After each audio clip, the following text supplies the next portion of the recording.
Question 26. It's a projectile motion problem. We need to list what we know in the x direction, list what we know in the y direction, and solve.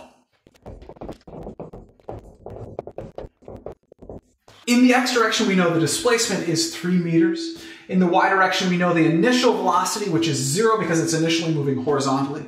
The acceleration in the y direction equals negative g, or negative 10 meters per second squared. Again, 10 because it's multiple choice. The displacement in the y direction is going to be 10 meters down, or negative 10 meters. We're going to solve for the change in time using the y direction, and then apply that to the x direction to solve for the velocity in the x direction.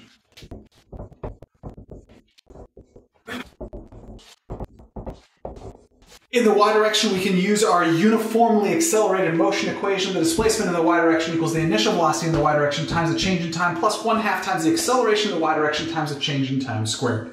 We know the initial velocity in the y direction is equal to 0, so that whole piece cancels out. Therefore, we get negative 10 equals 1/2 times negative 10 times the change in time squared. Multiplying through by 2, we get negative 20 equals negative 10 times the change in time squared. Dividing both sides by negative 10, we get that this change in time squared equals 2, and the change in time is then going to be equal to the square root of 2 seconds. Now we can look at the x direction.